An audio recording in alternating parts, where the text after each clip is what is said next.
Welcome to this week's edition of Confessions of a Fitness Professional. I'm your fitness professional, Andrea Anderson, and I have been employed in the fitness industry for nearly 15 years, entering year 15 now, and this almost always comes up whenever I start a new contract or start working at a new gym, or really honestly just in conversation with other instructors.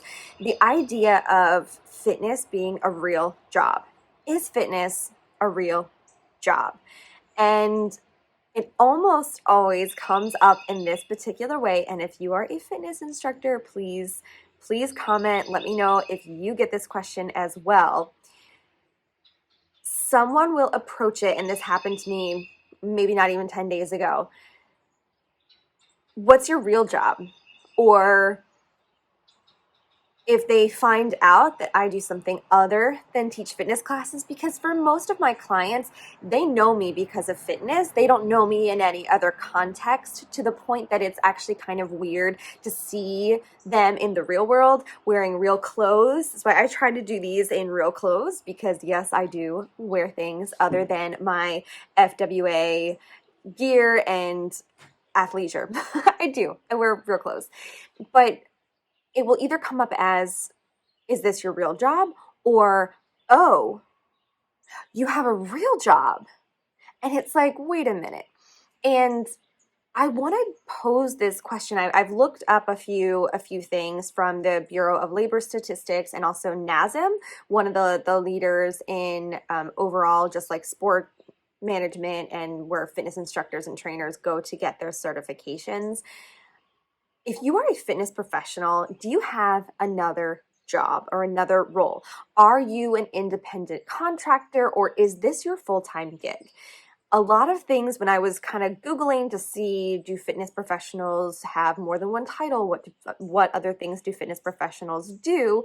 For the most part, most of the search answers came up as, is fitness a great side hustle? And from anecdotal conversations with other instructors, yes, fitness makes a great secondary position or side hustle. It has always been my side hustle. It has always been my second career. I've had a other professional career for a little bit longer than I've been a fitness professional. And I think initially I got into fitness thinking that I would make additional income, but as time has gone on, and because I've had the anchor of another job, I haven't worried as much if I don't break even, or if I make a little bit extra with fitness. Of course, that being said, I believe that fitness instructors need to be paid what they're worth, and part of the reason that I think that the industry has not come up to meet us is that a lot of people do fitness as a side hustle or a secondary stream of income, not necessarily the main source. However, one of the facilities that I recently started teaching at, I'm in the minority with having fitness as my side hustle. Many, I won't say all, many of the instructors at this facility primarily do fitness. And it blows my mind, because at this particular facility, you aren't compensated at what I would call a livable wage. It's people that work at not no offense, but people that work for their very first job at like Arby's or Dunkin' are paid the same rate that they start a fitness professional. And a fitness professional has to come in with certification. They have to have liability waivers. They have to sign on as a contractor, meaning they probably have additional licenses for things like music or continuing education that they have to cover. So this is not your average worker. This is somebody who is highly skilled, highly certified, highly trained, and continuing education is a requirement in the fitness industry.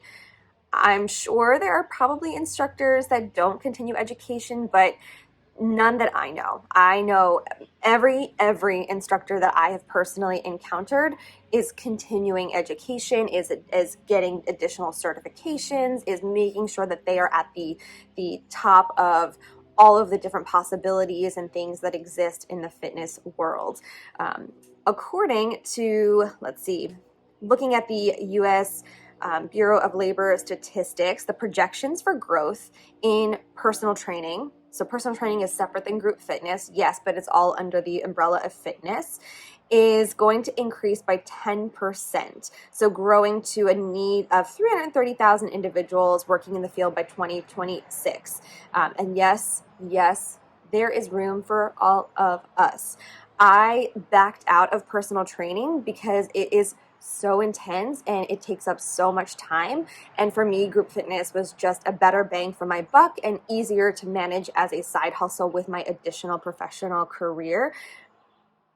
It's a lot. It takes a lot of work, and you have to be careful in the fitness industry because even though you're being paid, let's just say, I actually found the average payment was about $19.57 per hour. That is according to the U.S. Bureau of Labor Statistics as of 2021. So that was in 2021, the last time that this was really surveyed. They were making on average fitness trainers and instructors $19.57 per hour. Now remember, this is somebody who has advanced certification, lots of licenses, continuing education, and that $19.57 per hour is clocked while you're teaching. Now, if you're a fitness instructor, and even if you're not, here I'm going to throw a little tea your way. We do not just work 1 hour. If we're having a class, so let's say, for example, today I'm teaching 2 classes. Total time on air for classes is 90 minutes. 90 minutes on air. However, I have to get there, so I have to drive there. So there's drive time. That is my own time. I don't get paid for that. I have to, in one case, pay to rent the space. I have to arrive 15 minutes at minimum at one facility before the session starts to be there to kind of greet people, and that is off the clock. You do not get paid for that greet time. You get paid for your time on the floor. If it was a real job, I think that fitness instructors would be compensated better, and there would be more of a sliding scale based on your level of certification and your knowledge and your expertise and experience. And there is a little bit of that at particular facilities. And honestly, I charge more for classes now than I did when I first started, but not very much more, not very much more. And I think you could charge more the more experience that you have, but I don't know that that's necessarily common practice. I mean, if you look at this, $19.57 per hour. I taught a class yesterday that the facility was charging people $39 to attend. So if you're making an average of $19.57 per hour and people are paying almost double that just to attend, where does all that extra money go?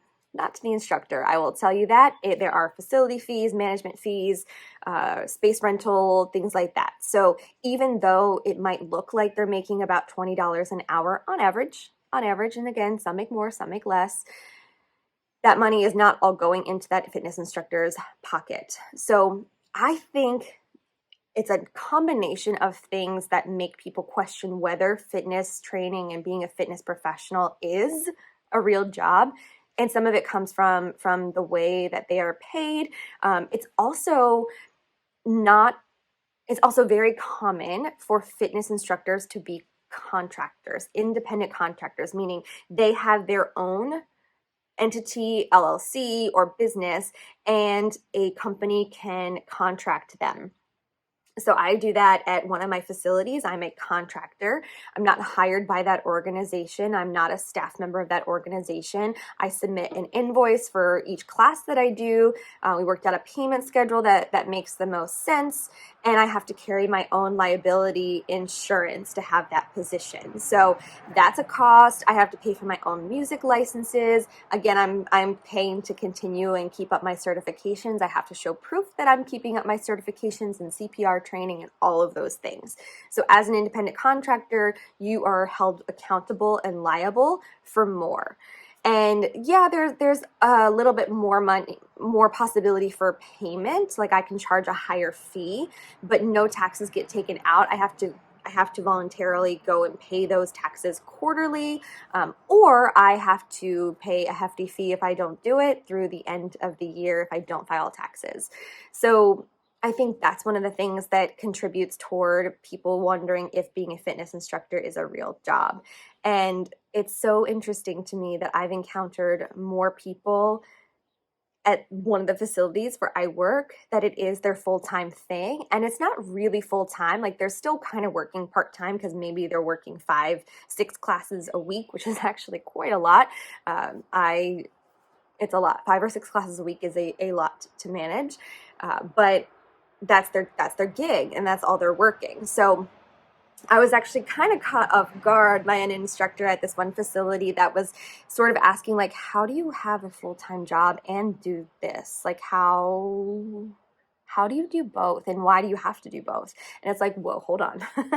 I think you can start off with fitness as your full-time job if you want to, and it's all about your own means and what other income you've had or have been fortunate to have, or maybe you're in a relationship that allows you to work kind of part-time.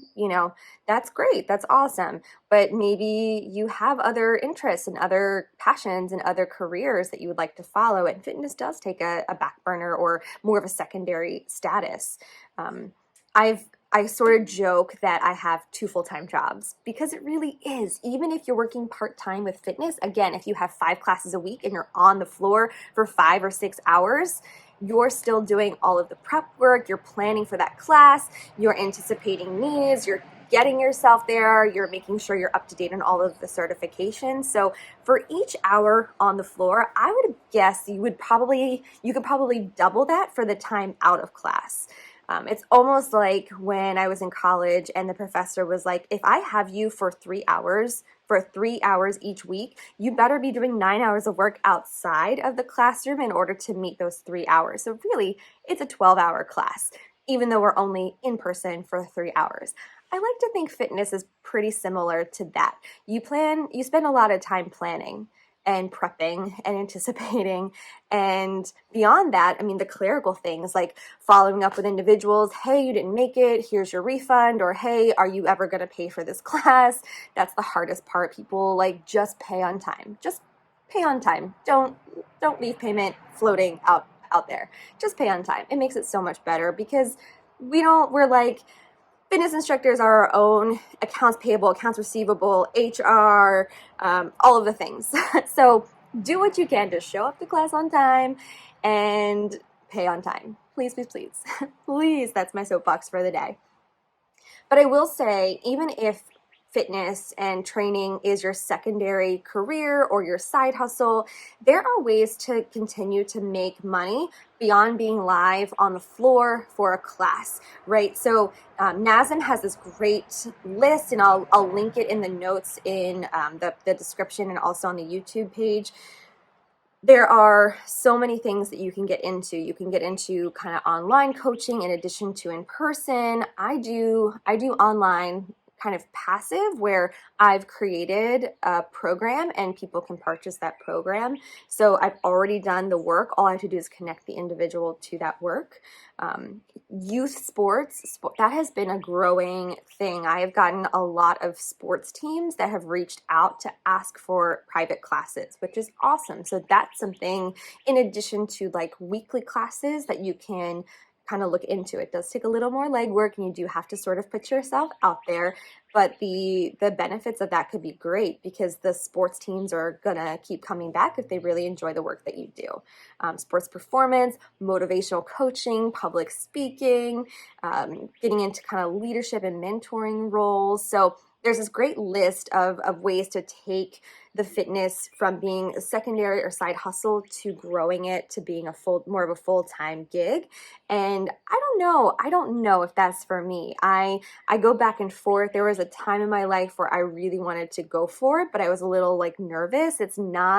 It's really not guaranteed income. It's just not. You have to be you have to be alert. You have to be well. There's no opportunity for you to have vacation unless you want to not earn money.